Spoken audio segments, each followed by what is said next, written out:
You are sitting in a room full of people, and you have never felt more alone. Maybe it is a party, maybe it is a crowded office, maybe it is a family dinner where everyone is talking and somehow none of it reaches you. Your body does not know this feeling is metaphorical. It treats it as something else entirely. What if that ache is not just an emotion? What if it is one of the most dangerous things you will ever feel?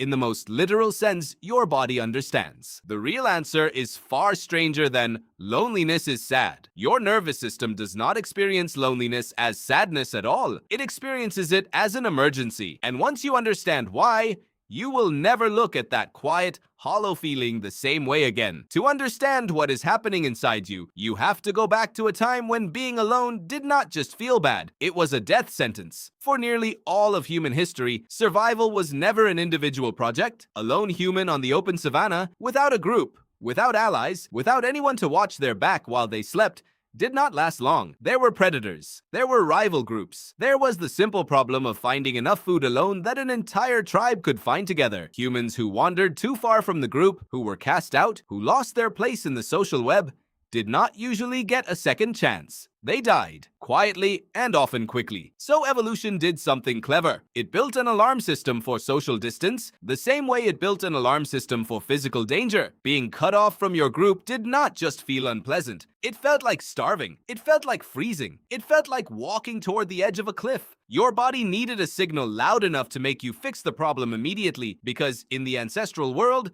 the problem was often fatal. That alarm system is still installed in you today. It did not get an update when humans built cities, invented phones, or started working from home. It still runs the same ancient code, and that code says, in essence, being alone is dangerous. Do something about it now. The psychologist John Cacioppo spent much of his career studying exactly this. Cacioppo, who helped pioneer the modern scientific study of loneliness, described it as a biological signal, not unlike hunger or thirst. Hunger tells you that your body is running low on fuel. Thirst tells you that your body is running low on water. Loneliness, Cacioppo argued, tells you that you are running low on the social connection your ancestors needed to survive. It is not a character flaw. It is not weakness. It is your body doing exactly what it was designed to do, sounding an alarm that something essential is missing. Here is where it gets stranger. Loneliness does not just feel uncomfortable in some vague emotional sense. Neuroscience has found that your brain processes social pain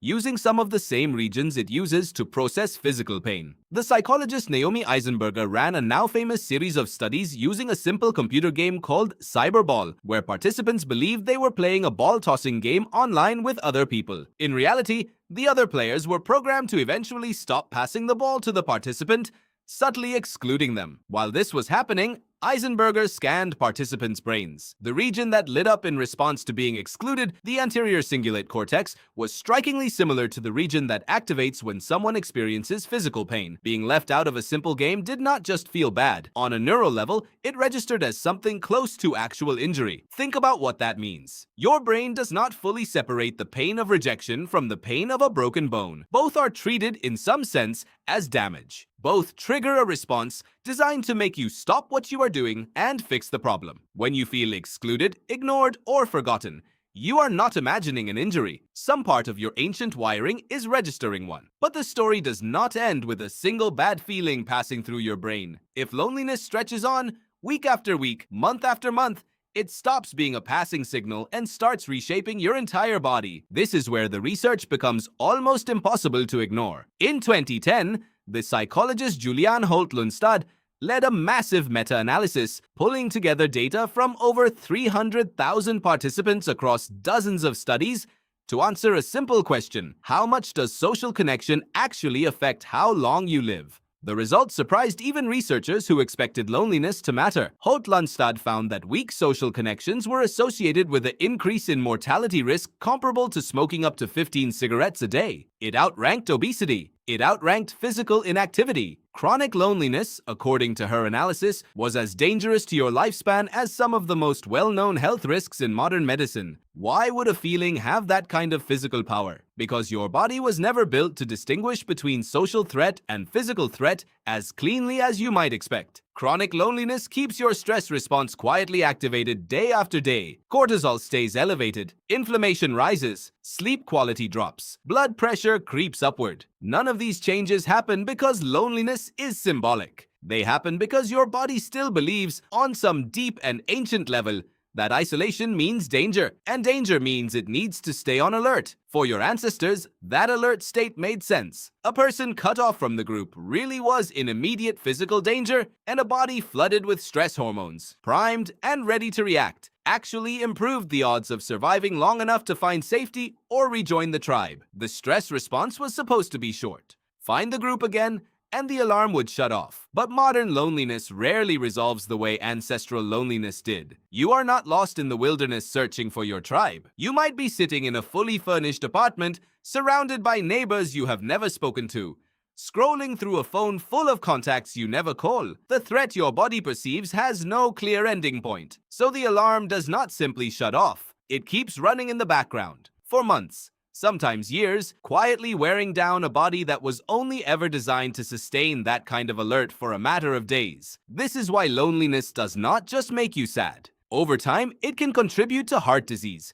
weakened immune function, and cognitive decline. Your body is not overreacting when it treats sustained isolation as a threat. It is reacting exactly the way it was built to react. The tragedy is that the modern world can create conditions of isolation that last far longer than anything your ancestors' bodies were designed to withstand. There is something particularly cruel about how this plays out today. You can be lonely while surrounded by people because the ancient alarm system was never built to measure how many humans are physically nearby. It was built to measure something closer to belonging, whether you are known, whether you matter to the people around you, whether someone would notice if you disappeared. A crowded room full of strangers can trigger the same ancient warning as a person wandering alone across an empty plain, because to your nervous system, the true danger was never simply the absence of bodies, it was the absence of connection. This also explains why brief interactions with strangers, a kind word from someone at a checkout counter, a short conversation with a neighbor can genuinely soften the feeling of loneliness,